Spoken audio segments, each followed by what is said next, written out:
이스라엘의 2대 왕이 다윗이 준비되는 시간이 찾아왔습니다. 자, 엘리의 가정을 멸하시기로 결정하셨고 사무엘을 세우셨던 것처럼 사울의 왕권을 이제는 멸망시키고 이제 다윗으로 하나님의 언약을 갱신하기 위한 때가 되었다. 자, 다윗의 시대가 되었다. 메시아 예수는 이 다윗의 후손으로 오신다는 것을 말씀하셨고 사울의 실패와 타락으로 하나님의 버림을 받아서 베냐민 지파의 왕권이 취소되고 유다 지파에게로 그 왕권이 넘어온 겁니다. 그러나 하나님의 언약은 우리가 기억하시는 분도 있겠지만 처음부터 유다 지파에게 있었어요. 야곱의 축복 기억나십니까? 유다에게, 자녀에게, 후손에게 왕의 메시아의 예언이 연결이 되었죠. 요셉이 아니라 유다였습니다. 그래서 유다 지파에게 되었죠. 요셉 지파는 아예 뭐 후보에도 들지 못했고 사울은 베냐민 지파였습니다. 그래서 베냐민 지파 그가 원래는 왕권을 이어서 메시아가 올 뻔했지만 사울이 실패와 타락을 했고 근데 애초에 그 전부터 이미 유다 지파에게 하나님의 언약이 있었다. 그래서 다윗이 예비된 사람이었습니다. 그러나 하나님을 버린 것은 사울 자신이다. 자, 이것이 하나님의 주권이다. 또 이렇게 연결할 수 있습니다. 패배한 거는 사울이지만 하나님의 언약은 사실 유다에게 있었다. 이런 모순이 성경에는 모순이라기보다는 좀 이상한 좀 그런 긴장감이 항상 성경에 있습니다. 자, 1절에 보면 주께서 이제 왕을 준비해 두시는 장면이 나옵니다. 1절에 여호와께서 사무엘에게 이르시되 내가 이미 사울을 버려 동그라미 해주세요. 하나님은 버리실 수 있는 분이다. 이런 무서운 말씀입니다. 이스라엘의 왕이 되지 못하게 하셨거늘, 자, 이게 뭐, 버렸다는 말이 구원을 받지 못하겠다, 이제 지옥 가게 하겠다, 뭐 이런 말인지는 기록되지 않고, 이 버렸다는 의미의 상징적인 말은 왕이 되지 못하게 했다. 뭐 왕감은 아니다. 그러나 그를 위하여 언제까지 슬퍼하겠느냐? 너는 뿔에 기름을 채워 가지고 가라. 내가 너를 베들레헴 사람 이새에게로 보내리니, 베들레헴 예수님이 태어난 장소죠. 그곳에 살고 있는 이새, 다윗의 아빠입니다. 그가 그의 아들 중에 한 왕을 보았다. 내가 하나님이 그의 아들 중에 한 왕을 보았다. 사무엘이 이르되 내가 어찌 갈 수 있겠습니까? 사울이 들으면 나를 죽이리이다. 자, 하나님께서 사울을 그 왕으로 세우신 것을 후회하는 장면이 나옵니다. 그 장면에서 비롯된 것은 그 하나님께서 이스라엘 그 아말렉 족속을 다 멸하라고 했는데 사울이 그 멸하지 않죠. 그리고 자기가 눈에 보이기 좋은 것, 어딨냐? 눈에 보이기 좋은 것들, 그리고 자기 백성들이 얻고자 했던 그런 재물들을 다 가지고 옵니다. 그리고 가축들을 남겨옵니다. 사람들은 다 죽이고 가축을 남겨와요. 하나님께 제사하려고 가져왔다는 핑계로 가지고 옵니다. 자, 이런 모습을 보면서 하나님께서 그 사울을 버리시기로 결심을 했던 거죠. 불순종했던 것입니다. 그래서 이제 사울이 여기서 그 사무엘한테 잘못했다고 회개를 하는데, 사실 이거는 사무엘이 가지고 있는 어떤 정치적인 영향력 때문에 자기가 백성들에게 버림받을까 봐, 하나님에게 버림받을 것은 별로 두려워하지 않고 백성들에게 버림받을까 봐 무서워서 사무엘에게 잘못했다고 용서를 구하지만, 실제로 이 사울은 언제든지 사무엘을 죽일 수도 있는 그런 마음가짐이 있는 사람이었습니다. 사울의 회개는 늘 진정성이 없는 회개였어요. 그래서 사울이 들으면 나를 죽일 것이다. 다른 사람에게 왕을 삼으려고 기름 부으려고 보내면 사울에게 들키면 죽을 것이다. 이렇게 말합니다. 여호와께서 이르시되 너는 암송아지를 끌고 가서 말하기를 내가 여호와께 제사를 드리러 왔다 하라. 이렇게 하나님께서 사무엘을 보호하기 위해서 거짓말로 이렇게 보내신다는 거죠. 암송아지를 끌고 와서 하나님께 제사 드리러 오는 길에 다윗을 만나서 그 몰래 빨리 기름을 부으고 도망가라라는 것입니다. 그리고 이새를 거기에 제사에 청해서 그 다윗에게 하나님께서 알게 하는 자에게 기름을 붓게 해라. 자, 사무엘이 여호와의 말씀대로 행하여 베들레헴의 이름에 성읍 장로들이 떨어서 그를 영접하여 이르되 평강을 위하여 오십니까? 자, 사무엘이 오고 있는 장면을 그 베들레헴에 있는 성읍의 장로들이 보면서 어떤 의도인지를 알고 있습니다. 그래서 아마 이제 왕을 기름 부으러 왔다 그러면 이 베들레헴에 살고 있는 모든 사람들이 사울에게 죽임을 당할 것이 뻔하기 때문에 굉장히 걱정이 되었던 것이죠. 평강을 위해 오십니까? 내가 평강함을 위함이라. 내가 여호와께 제사를 드리러 왔다. 이렇게 거짓말을 하고 이새를 초대를 하죠. 자, 그들이 오매 사무엘이 엘리압을 보고 마음에 이르기를. 엘리압이 첫 번째 아들입니다. 이새의 첫 번째 아들을 사무엘이 보자마자 여호와의 기름 부으실 자가 과연 여기 있구나라고 표현을 하는 거죠. 그때 하나님께서 사무엘에게 하시는 말씀, 그의 잘생긴 용모와 키를 보지 말아라. 내가 이미 그를 버려놓으라. 자, 이 표현 누구에게 썼던 표현입니까? 밑줄 그어주세요. 사울에게 썼던 표현이잖아요. 자, 사울에게 썼던 표현 그대로 지금 엘리압에게 쓰고 있습니다. 예, 엘리압을 하나님께서 지옥 가게 하겠다 이 말이 아니고 무슨 말이냐면 왕이 되게 할 수 없다. 이제 여기서도 뭐 구원론으로 말할 만한 어떤 건수가 전혀 없기 때문에 그래서 내가 보는 것은 사람들과 같지 아니하니 사람의 외모를 보거니와 나 여호와는 동그라미 해주세요. 중심을 본다. 하나님께서 높이 사시는 사람. 자, 그래서 중심을 보시는 하나님, 중심은 레브라는 단어입니다. 마음이라고 하는 뜻이고요. 한 나라의 왕을 뽑는 기준이 마음인 나라는 어디에도 없죠. 그래서 우리는 정치적으로 외교적인 또 그리고 자기 실력과 재능에 따라서 왕을 뽑지만 세상 사람들은 하나님은 마음의 중심을 보고 뽑으신다. 근데 이 마음의 중심이 하나님께 가 있지 않은 사람들은 왕이 될 수가 없다. 심지어는 뭐 구원받을 수 없다. 이렇게 과격하게 해석한다면 그렇게 될 수도 있지만 그래서 우리가 하나님 앞에 높이 쓰임 받고 크게 쓰임 받고 또 하나님이 우리를 높여드리기 원하신다면 우리의 중심이 하나님께 있으면 됩니다. 하나님만 사랑하는 다윗처럼 바보같이 살아가면 돼요. 근데 우리 너무 똑똑해요. 사실 청년들 만나보고 사람들 성도들 만나보면 너무 똑똑해서 탈입니다. 그래서 오히려 하나님께서 쓰일 수가 없어요. 이새가 아비나답을 불러 사무엘 앞을 지나게 하되 사무엘이 이르되 이도 여호와께서 택하지 아니하였다. 자, 둘째, 셋째, 넷째 다 보는데 일곱 아들을 다 가는데 하나님께서 마음에 안 들어요. 아니다, 아니다. 이들 중심이 아니야. 그리고 사무엘이 이새에게 이르되 다른 아들이 없느냐? 아직 막내가 남았습니다. 근데 그는 양을 지키고 있는 목동입니다. 어린아이입니다. 왜 여기로 보내지 않았느냐? 그때 사람을 보내서 그를 데려오매 밑줄 그어주세요. 그의 빛이 붉고 눈이 빼어나고 얼굴이 아름답더라. 아, 지금 사무엘이 하나님께서 외모 보지 말라고 그랬는데 중심 본다고 했는데 또 이렇게 외모 보고 있잖아요. 근데 이 말은 지금 외모를 보고 있다는 것이 아니고요. 그 이거는 사무엘의 관점일 뿐이고 지금 사무엘도 사람이지라 외모가 먼저 보이게 되어 있기 때문에 이렇게 표현을 한 거지만 사실 하나님의 감동에 의해서 사무엘이 다윗을 이렇게 본 거예요. 이 관점은 그 이세의 관점은 아닙니다. 이세는 이렇게 안 봤죠. 이렇게 안 봤으니까 안 데려온 거예요. 볼품 없었습니다. 그러나 하나님께서 사무엘의 눈을 빛나게 해주시고 알아보게 하시니까 이렇게 보이게 만들어 주시는 거예요. 여호와께서 이르시되 이가 그니 이가 그니 일어나 기름을 부으라 하시는지라. 사무엘이 기름 뿔병을 가져다가 그 형제 중에서 그에게 부었더니 이날 이후로 다윗이 여호와 영에 크게 감동되었다. 자, 이날 이후로 이제 다윗이 왕이 되는 훈련이 시작되었다라는 뜻입니다. 하나님의 성령에 크게 감동되었다. 밑줄 그어주세요. 하나님의 크게 감동이 되었던 다윗의 인생은 우리 성경 공부하면서도 이미 많이 알고 있고 또 우리 설교 시간에도 이 다윗의 인생에 대해서 사무엘까지 우리가 보고 있잖아요. 자, 하나님께 성령 충만한 사람의 인생은 아주 풍비박산 나잖아요. 광야의 인생이지 않습니까? 하나님이 다윗을 왕으로 세우겠다 했다면 지금 이세가 보기에 아버지가 보기에도 왕의 자질은 아니었는데 하나님이 이 다윗을 왕의 자질을 가진 사람으로 성장을 시켜 나간다는 뜻입니다. 이 표현이. 하나님의 뜻을 하나님께서 나에게 큰 기대를 가지면 가질수록 나의 모난 부분들을 그리고 연약한 부분들을 다 깎여 나가셔서 하나님이 쓰실 만한 그런 훌륭한 사람으로 만들어 가시기 때문에 그의 인생이 다소 좀 고난이 많을 수가 있습니다.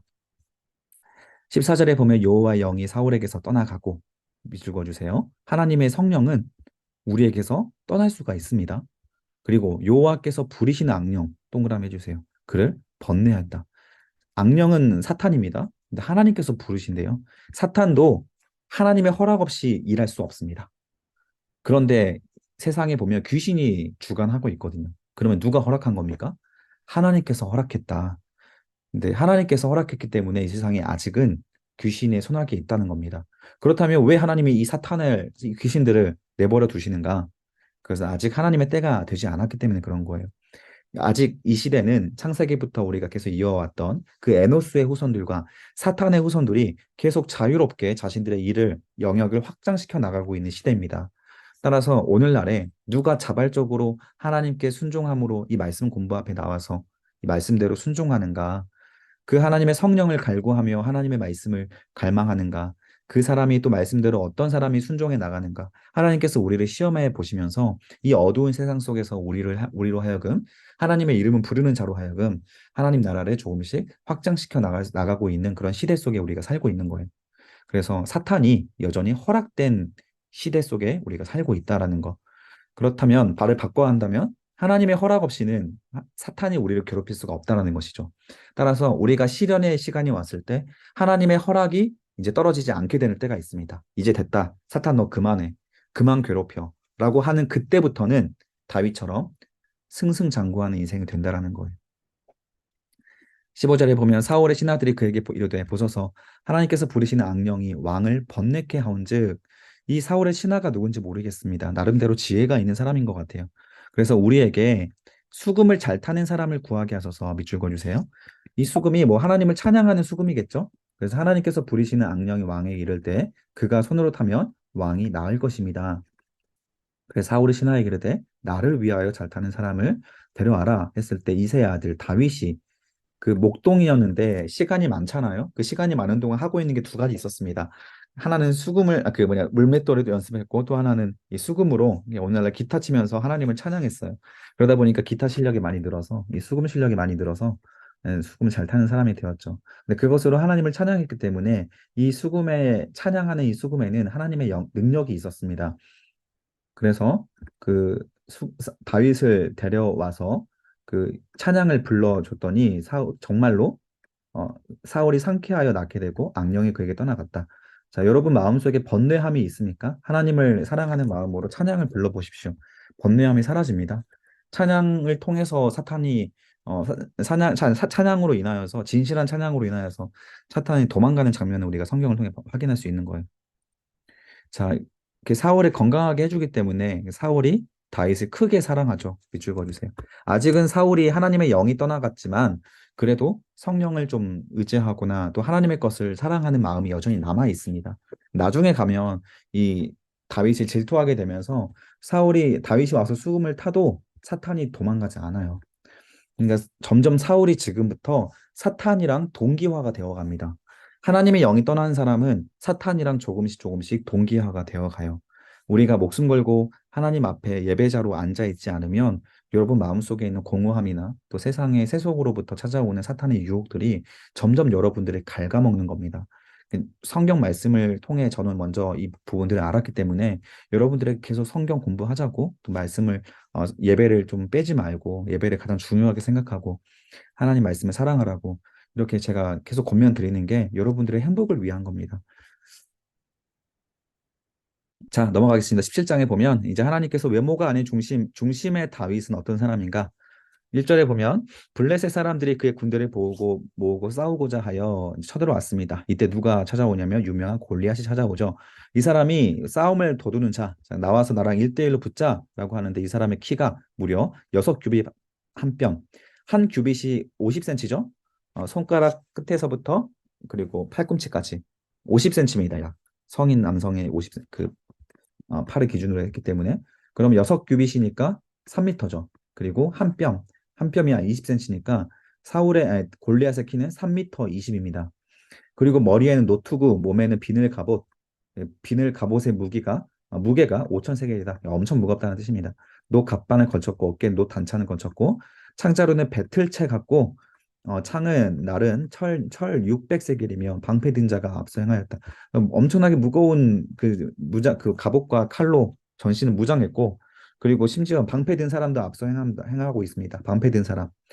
왜냐하면 이때 당시에는 원거리 무기를 가진 사람들이 있었습니다. 1대1로 붙을 때 창을 던진다든지 활을 쏜다든지 물맷돌을 던지는 사람이 이때 당시에 많이 있었기 때문에 방패 든 사람 뒤에서 숨어서 같이 이렇게 싸우러 나오는 장면이었어요. 자, 그래서 이 골리앗이 이렇게 완전 무장을 한 다음에 이스라엘 군대를 향하여 이렇게 모욕을 합니다. 나는 블레셋 사람이다. 너희는 사울의 신복이 아니야. 너희는 한 사람을 택하여 나에게 돌려보내라. 그랑 싸워서 이기는 사람이 서로의 종이 되자. 지는 사람이 종이 되자. 그 블레셋 사람이 또 이르되 오늘 내가 이스라엘 군대를 동그라미 해주세요. 하나님을 모욕했다는 뜻입니다. 모욕하고 있으니 너희가 부끄럽지도 않냐, 화가 나지도 않냐, 나랑 같이 싸우러 나와라 라고 하면서 모욕을 하면서 밤낮으로 40일, 16절에 보면 40일 동안 밤낮으로 나와서 이렇게 그 모욕을 했다라는 겁니다. 그럼에도 불구하고 이스라엘 백성 중에 아무도 나가지 않습니다. 여기에서 좀 궁금한 것은 요나단이 왜 나가지 않았냐라는 것이죠. 요나단은 두 명이서 3만 명의 군사들에게 도전했던 사람인데, 그런데 여기서 아마 사울이 내보내지 않았을 것 같기도 하고요.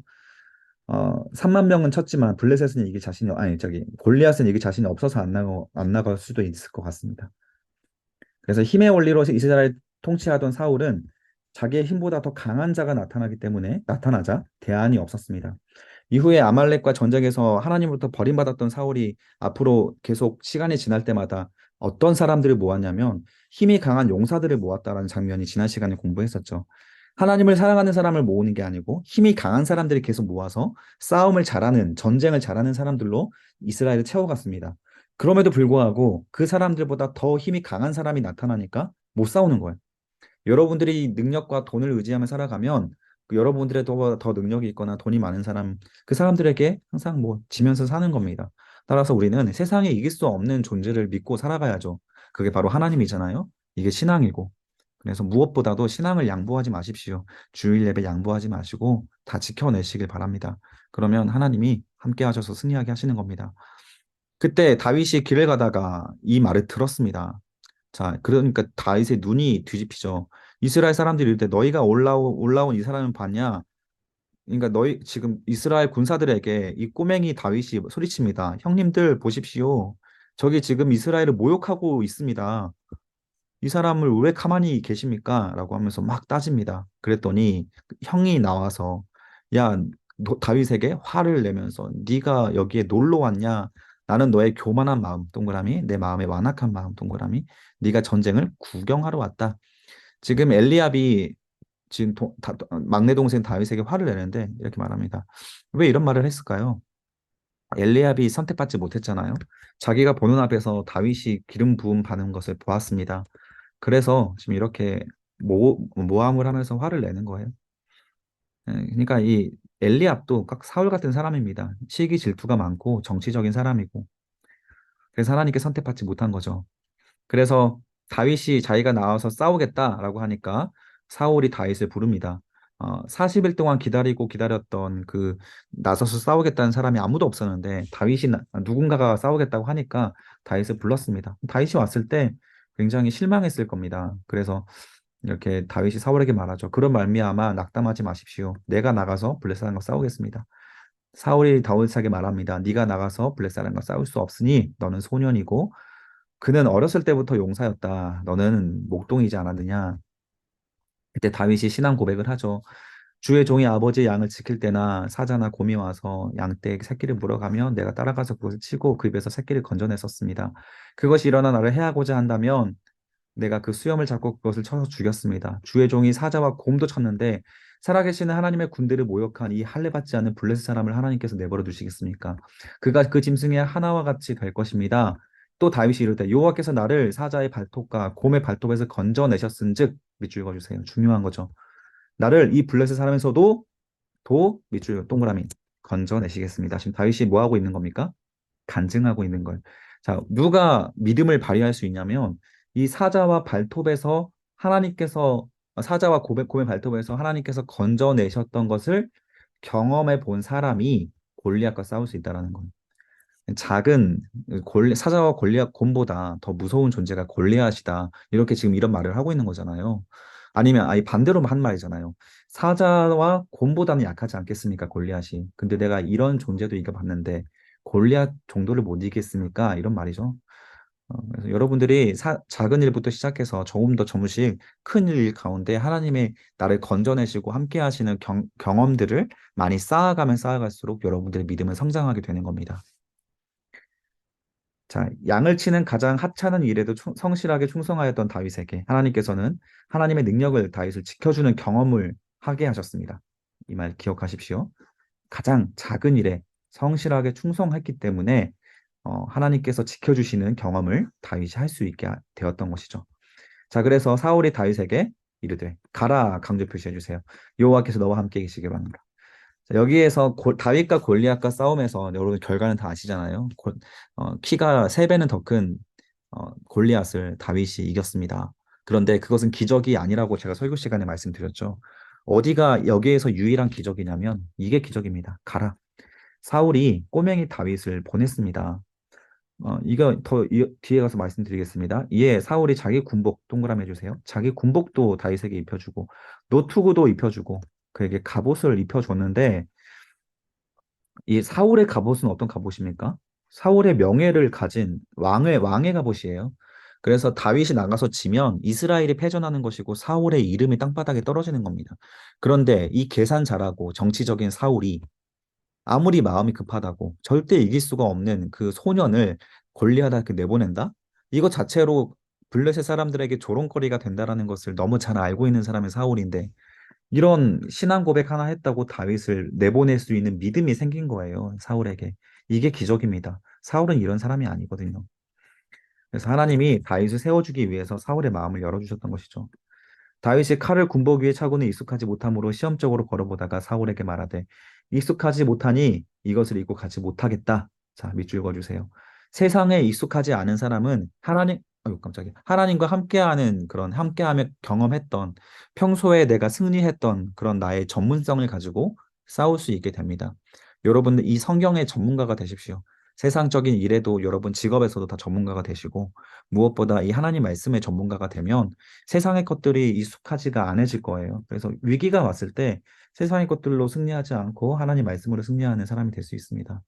왕의 갑옷을 벗어버리고 그다음에 손에 막대기 이건 평소에 자기가 썼던 것은 아닙니다. 페이크예요. 손에 막대기를 가지고 시내에서 매끄러운 돌 5개 골라서 자기의 목자 제구의 주머니 넣고 손에 물매를 가지고 나아갑니다. 이 물매는 뒤에 숨겼을 겁니다. 자, 그리고 다윗은 이제 전략적으로 싸움을 시작을 하는데 블레셋 사람이 방패든 사람을 앞세우고 자, 원거리 무기를 예상하고 나오는 겁니다.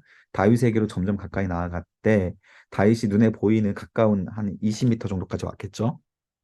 그 앞에까지 와 보니까 꼬맹인 거예요. 그러다가 다윗을 보니까 박장대소하는 겁니다. 업신여깁니다.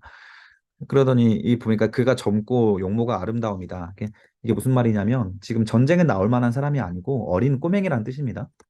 그래서 블레셋 사람이 다윗에게 이르되 네가 나를 개로 여기고 막대기 동그라미 막대기를 가지고 내게 나왔느냐. 지금 막 그 뭐냐 물매를 뒤에 숨겨놨기 때문에 막 손에 막대기를 들고 있어서 막대기로 지금 싸우는 줄 알고 지금 이렇게 박장대소한 거죠. 그래서 그의 신들의 이름으로 다윗을 저주하고 블레셋 사람들의 신들의 이름으로 다윗을 저주하고 자, 이 말이 무슨 말이냐면 블레셋의 신과 이 이스라엘의 신을 신의 전쟁으로 이 싸움을 여기겠다라는 블레셋 사람의 골리앗의 이런 태도입니다. 블레셋 사람이 또 이르되 내게로 오라 너의 살을 공중의 새들과 들짐승에게 주리라. 그때 다윗이 블레 사람에게 이르되 유명한 말씀이죠. 이거 다 외우고 있는 말씀입니다. 너는 칼과 창과 단창으로 내게 나아오려니와 나는 만군의 여호와의 이름 곧 네가 모욕하는 이스라엘의 군대 하나님의 이름으로 내게 나아가노라.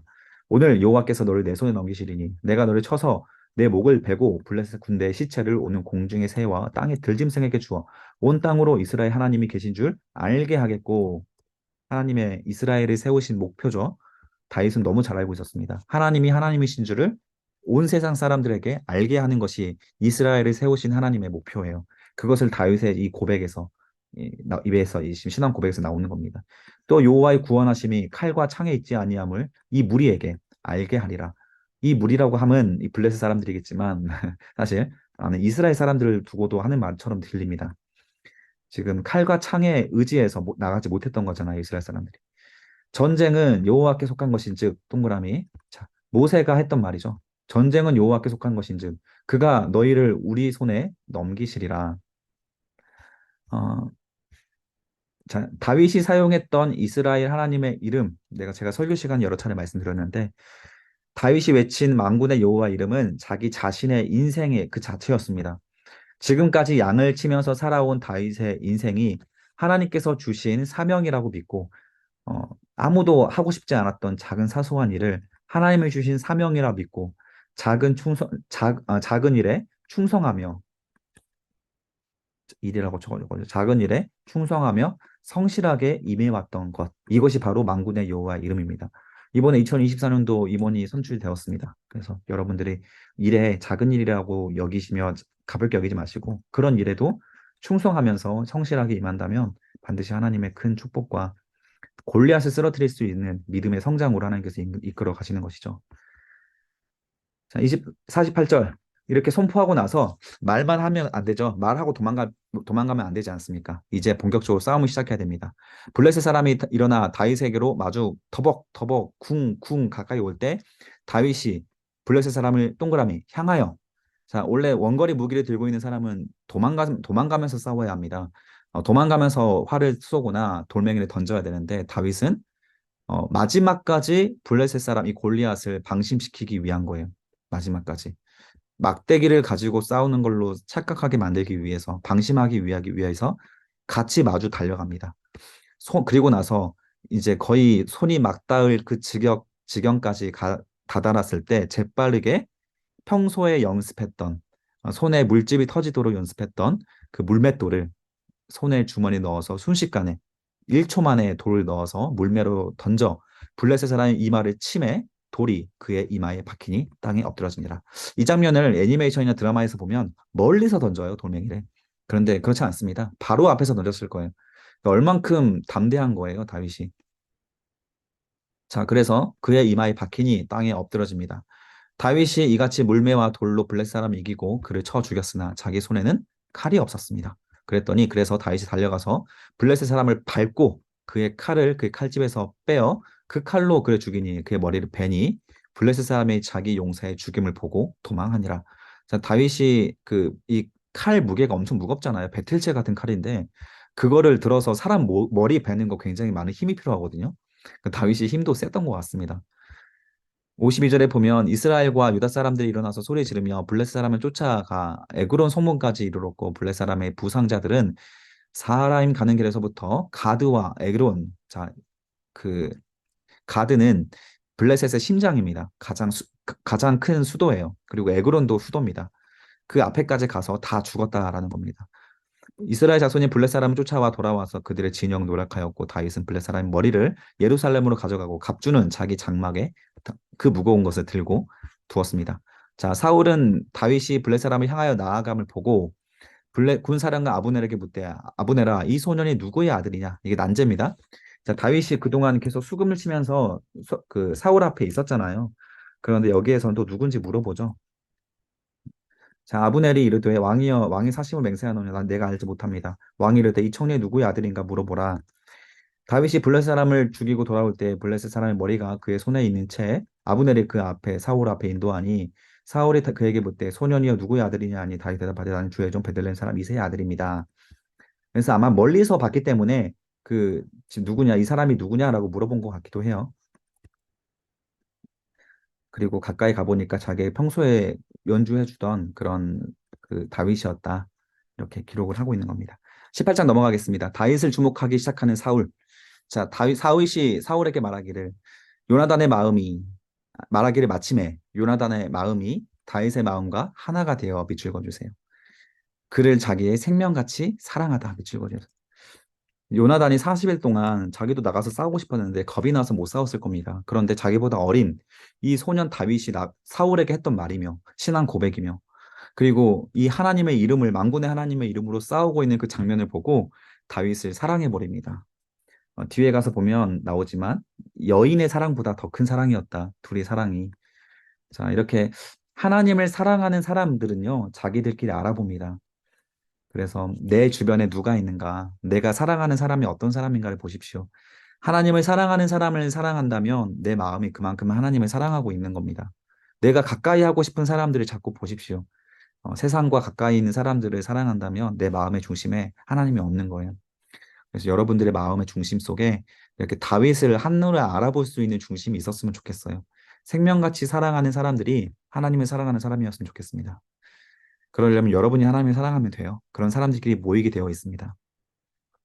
2절에 보면 그날의 사울은 다윗을 머무르게 하고 그의 아버지의 집으로 다시 돌아가기를 허락하지 아니하였고 요나단은 다윗을 자기 생명같이 사랑하여 더불어 언약을 맺었으며 요나단이 자기가 입었던 겉옷을 벗어 왕자의 갑옷이죠. 다윗에게 주었고 자기 군복도 칼과 활도 다 있는 거 다 주었다는 뜻입니다.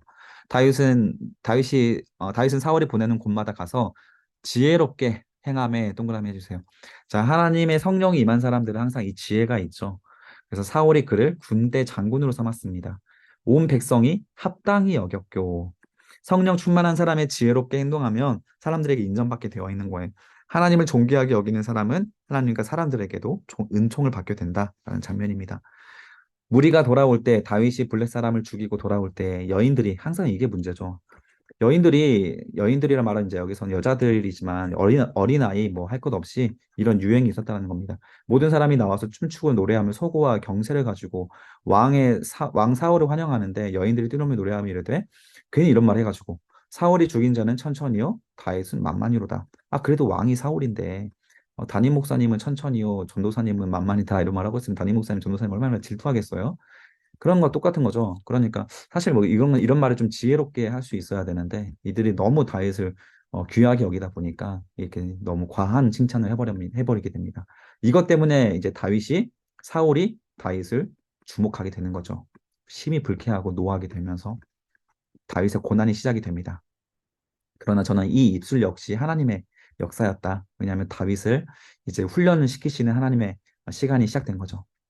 10절에 보면 그 이튿날 하나님께서 부리신 악령 사탄이 사울에게 힘있게 내림에 그가 집안에서 정신없이 소리치고 막 분노하고 막 화를 내고 비명 지르고 막 그렇게 했다는 거죠. 싸우고 막 물고 다 부시고 다윗이 평일과 같이 손으로 수금을 타는데 이때에는 악령이 너무 힘있게 내려서 이 수금으로 통하지 않습니다. 사울의 손에 창이 있어서 그 창을 다윗을 향해 던져버리죠. 그래서 음, 여러분 창 던지기 선수 이렇게 악령에 쌓여서 누군가가 비판하는 미운 사람들이 생기고 그 미운 사람들이 비판하고 정죄하는 그런 사람들이 창 던지는 사람이거든요. 그럼 보면 자꾸 교회 생활 열심히 하는데 이 창 던지기 선수들이 되는 사람들이 많습니다. 비판은 너무 잘해요. 말꼬리도 참 잘 잡고 행동거지 가지고 뒤에서 수근수근하고 이런 창 던지기 선수가 되는 사람은 다 악령에 시달리는 사람들입니다. 불쌍히 여겨야 돼요. 그러나 다윗은 성령의 사람은 어떻게 합니까? 그런 사람들을 맞서 싸우지 않습니다. 그냥 피해요. 2번 피하였더라. 여호와께서 사울을 떠나 다윗과 함께 계심으로 사울이 그를 두려워한지라. 이렇게 스스로 창을 던질 수 있는 권한은 그 왕권은 사울에게 있지만 오히려 세상에 힘이 없는 그 다윗을 사울이 두려워하죠. 그 이유가 뭐냐면 사울이 보기에 알거든요. 하나님께서 다윗과 함께 한다는 거를. 그러므로 사울이 그를 자기 곁에서 떠나게 하고 그를 천부장으로 삼음해 그가 백성 앞에 출입을 했다. 그 전에는 천부장보다 높은 사람이었던 것 같은데 천부장으로 세워서 이제 낮춰서 아마 그 다른 이제 일을 맡게 했던 것 같습니다. 다윗이 그의 모든 일을 지혜롭게 행하니 그 이유는 여호와께서 그와 함께 계셨다. 자, 이거는 요셉의 일과 좀 비슷하죠. 요셉이 어딜 가든지 하나님께서 함께 하셔서 지혜롭게 일을 해결해서 가정 총무와 또 어떤 감옥에서 총무가 되고 애굽에서 총무가 되잖아요. 온 이스라엘과 유다는 다윗을 사랑하였다. 이게 성령 충만한 사람들의 대표적인 증상입니다. 사랑받는 사람들이 되십시오. 17절에 보면 사울이 다윗에게 이르되 내 맏딸 메랍을 내 아내로 주리니 너는 오직 나를 위하여 용기를 내어 여호와의 싸움을 싸우라. 자, 사울이 다윗을 죽이기 위해서 그 블레셋 사람들을 그 이용해서 다윗을 죽이려고 블레셋 사람들의 표피를 가져오게 합니다. 자, 다윗이 사울에게 이르되 내가 누구며 이스라엘 중에 친속이나 내 아버지 집이 무엇이기에 내가 왕의 사위가 되겠습니까? 사울의 딸 메랍을 다윗에게 줄 시기에 무올라 사람 아드리엘의 그 아내를 주었다. 자, 이렇게 블레셋 사람들을 그, 싸워서 그 어떤 공을 세우면 첫째 딸을 메랍을 주기로 약속을 해놓고서는 메랍을 줄 시기에 다른 남자에게 아내로 주었다라는 것이죠. 근데 보니까 자기 사울의 2번째 딸인지 3번째 딸인지 알 수 없지만 미갈이 다윗을 사랑하고 있어서 사울이 그 소식을 듣게 됩니다. 그래서 이를 좋게 여겨서 내가 미갈을 너에게 주어서 그에게 올무가 되게 하고 자, 딸을 주는데 딸의 남편의 그 사위의 올무가 되게 하기 위해서 자기 딸을 준대요. 그럼 이 딸도 불쌍하지 않습니까? 블레셋 사람의 손으로 그를 치게 하고 이에 사울이 다윗에게 이르되 네가 오늘 다시 내 사위가 되리라. 자, 이렇게 다윗은 사울을 위해서 또 이스라엘을 위해서 열심히 살아가지만 사울은 그냥 그 다윗을 이용할 뿐입니다.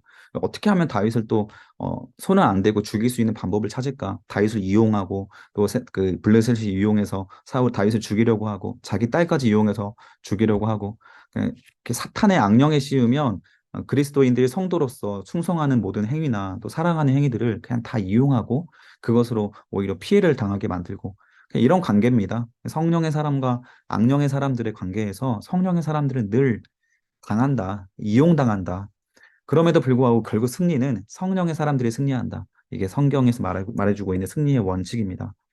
그래서 여러분들이 이용당하더라도 그냥 사랑하십시오. 그게 결국 승리하는 길입니다. 그래서 블레셋 사람의 포피 100개를 원한다. 남자의 생식기의 껍데기죠. 그런 거를 가져와라. 블레셋 사람들을 죽여서 100명을 죽여서 포피 100개를 가져와라.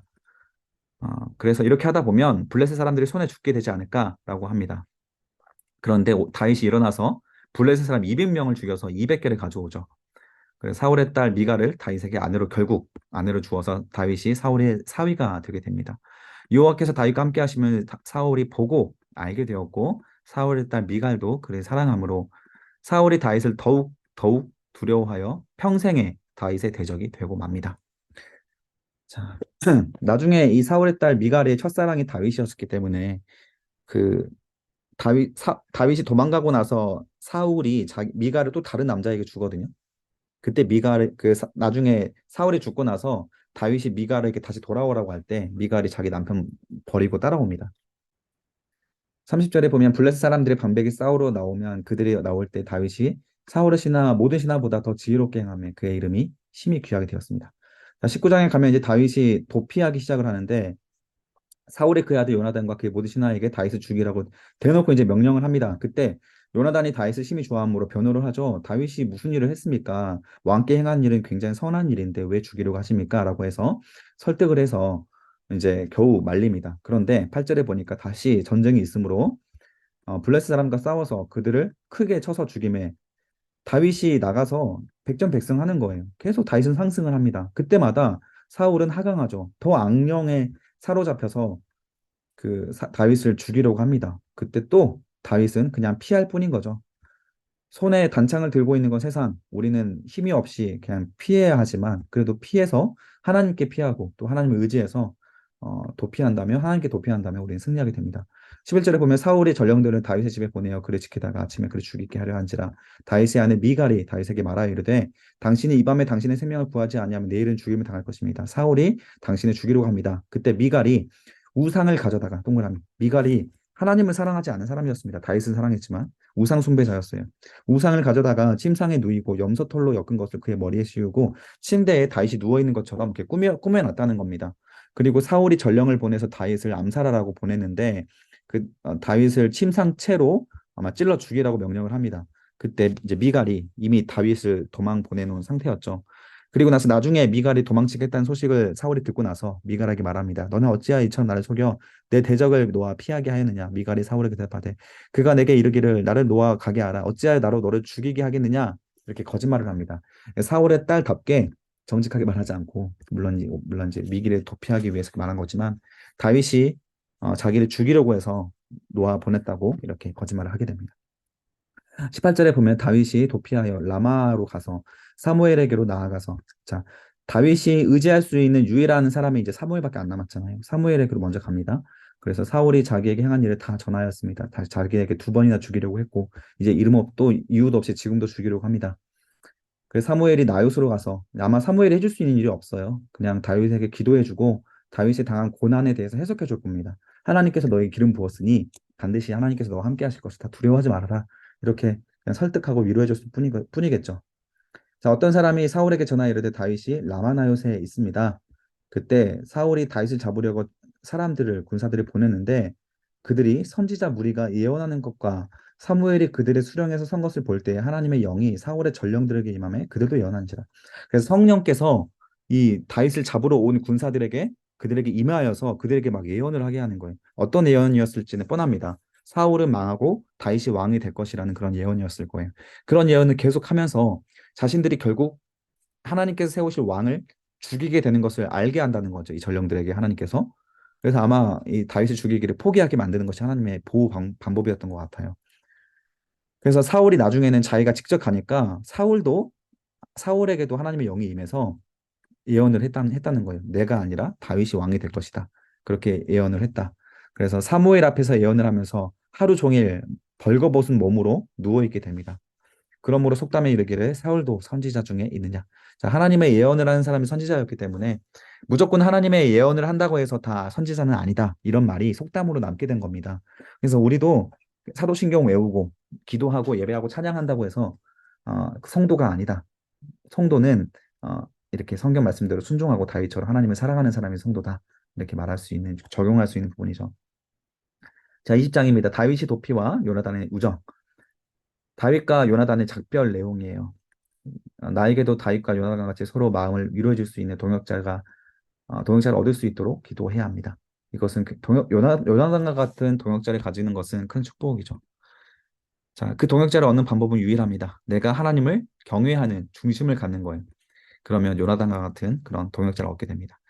자, 1절에 보면 다윗이 라마나메옷에 도망하여 요나단에게 이르되 둘이 마지막 만남을 갖죠. 내가 무엇을 하였으며 내 죄악이 무엇이며 내 아버지 앞에서 내가 무엇을 잘못했느냐 이렇게 하소연을 합니다. 그때 요나단이 네가 결단코 죽지 않을 것이다. 내가 이렇게 아버지에게 다시 한번 가서 하소연해 보겠다. 그러면서 이제 아버지와 대화를 합니다. 그때 음, 그 사울이 이제 다윗을 죽이려고 한다는 것을 요나단이 알고 말릴 수 없다는 것을 알고 이제 둘이 같이 언약을 하죠. 그래서 여호와께서는 다윗의 대적을 치실지어다. 요나단이 다윗을 위해서 축복을 해줍니다. 그런데 요나단의 언약이 축복이 좀 이상하죠. 하나님께서 다윗을 보호하실 것이다가 아니라 다윗의 대적들을 치실 것이다. 이 대적들은 결국 자기 가족이거든요. 요나단이 축복하는 내용은. 그래서 하나님께서 사울을 치시고 그 가족들인 나조차 하나님께서 쳐서 다윗에게 하나님의 나라, 하나님의 왕권을 이어가게 하실 것을 기도해 주는 거예요. 이 하나님의 중심, 하나님의 뜻을 알고 있었던 요나단은 이렇게 기꺼이 자기 가족의 멸망을 위해서도 다윗을 위해서라면 하나님의 뜻대로 기도해 줄 수 있는 사람이었다는 것이죠.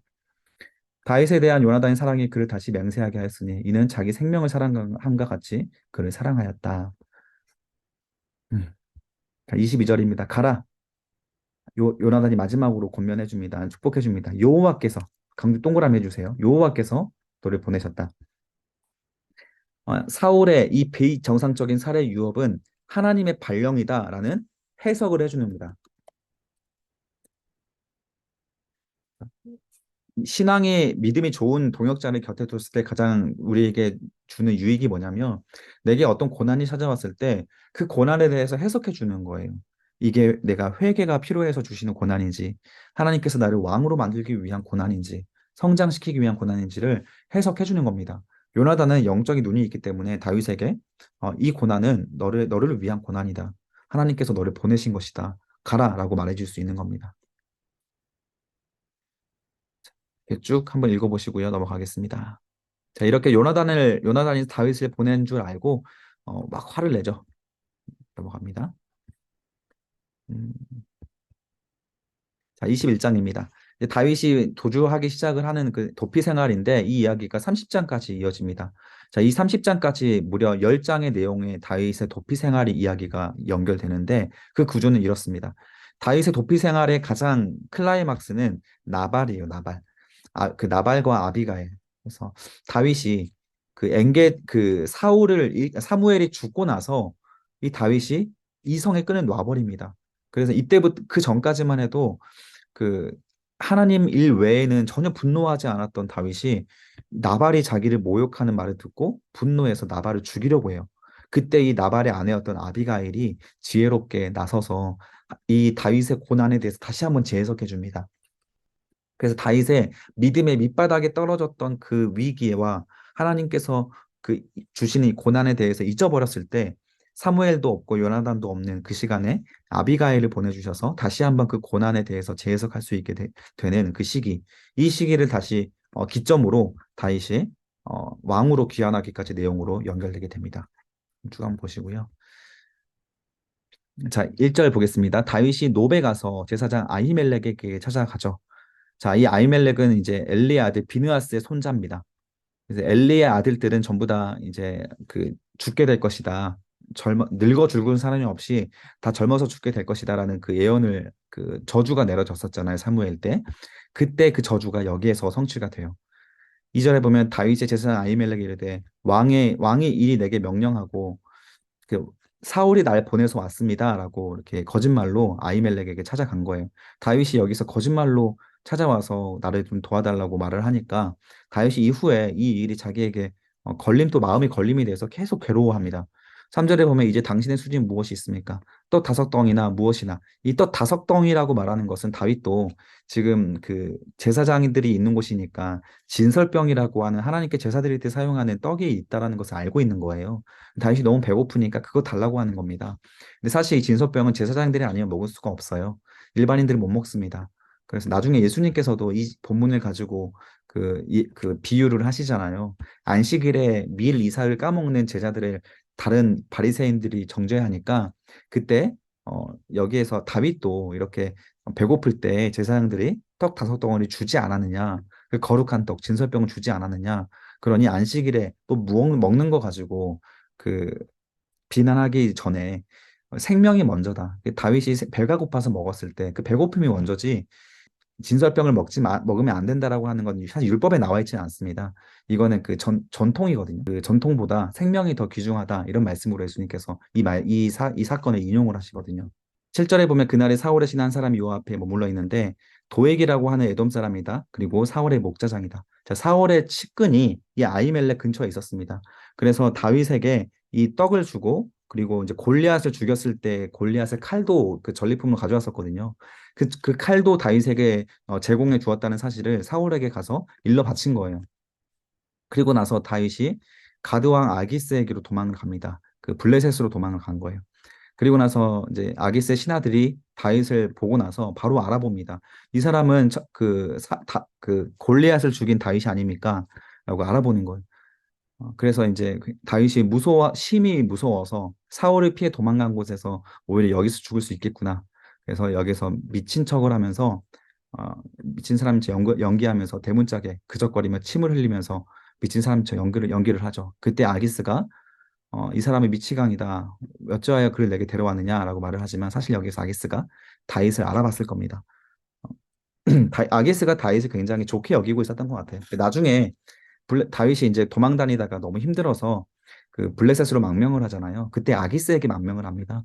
다윗도 알았겠죠. 아기스가 자기가 미치지 않았다는 걸 알았음에도 불구하고 자기를 이렇게 풀어줬다는 것을 알아서 너무 힘들 때 아기스에게 도망가거든요. 근데 아기스는 그때 다윗을 자기의 장군으로 삼는 것을 굉장히 또 좋게 여기고 있었기 때문에 다윗에게 시글락성을 선물로 주죠. 그 내용으로 나중에 연결이 됩니다. 자, 마지막 22장까지 보고 마치겠습니다. 그러므로 다윗이 그곳을 떠나 아둘람 굴로 도망가매 밑동그라미 해주세요. 아둘람 굴. 다윗의 미친 척을 하고 또 아히멜렉에게 거짓말을 하고 이제 거기에서 나중에 이제 이 제사장들이 학살을 당하게 되었다라는 사실을 여기서 아둘람 굴에서 듣게 되거든요. 다윗은 자기의 인생에서 가장 비참하고 서러운 그 시간을 이 아둘람 굴에서 보내게 됩니다.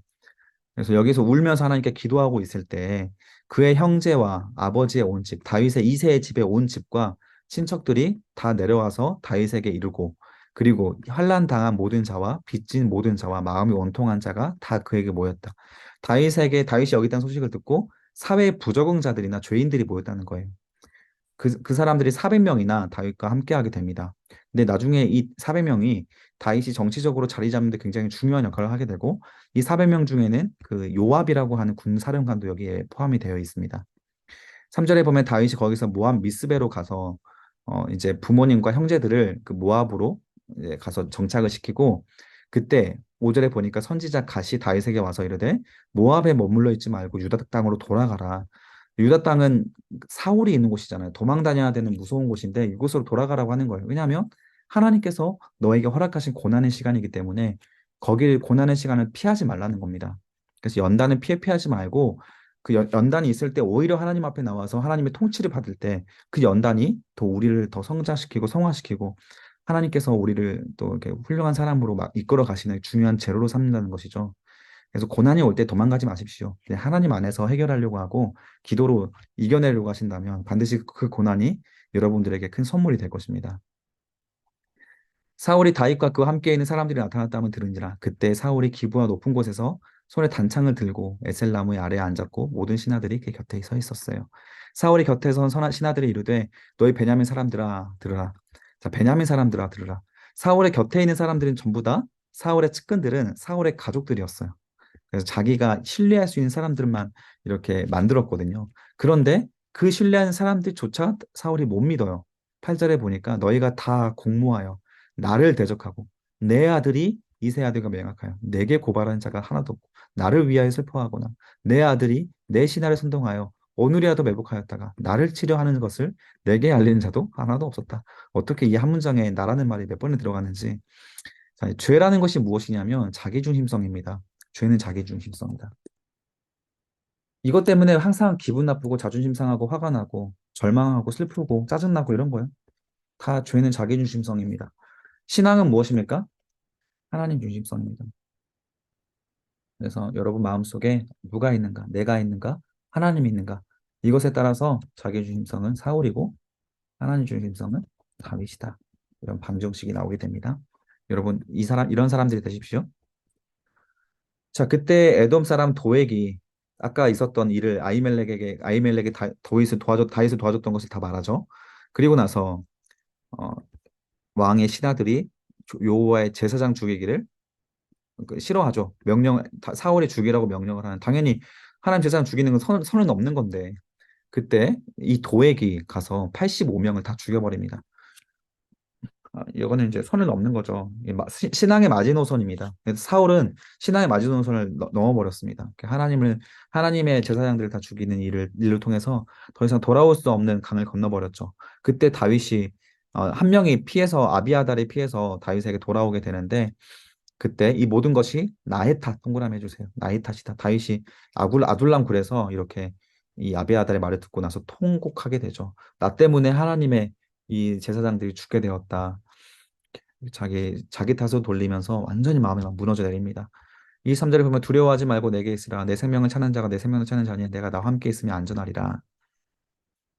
자, 아비아달의 탈출은 이제 아까 제가 말씀드린 것처럼 엘리 가정에게 선언된 심판과 연관성이 있습니다. 엘리의 집안이 완전히 망하게 될 것을 성경에서 이제 사무엘상 2장에서 예언을 했고 모두 칼에 죽게 될 것을 예언을 했습니다.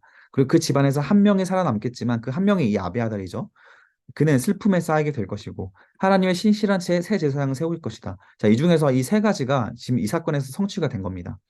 네 번째 새 제사장은 이제 사무엘이 아니고 이제 나중에 훗날 솔로몬의 제사장이었던 사독을 일컫는 말입니다. 자, 그리고 사무엘상 2장의 예언이 사무엘, 다윗, 솔로몬 3대 시대를 거쳐가면서 점진적이지만 완전하게 성취되는 것을 또 보여주는 거예요. 성경은 하나님의 심판은 때로는 굉장히 더디게 이루어질지 모르지만 3대에 걸쳐서 더디게 이루어질지 모르지만 하나님은 절대 망각하지 않으시고 반드시 이루어지게 하신다. 이것을 보여주는 거예요.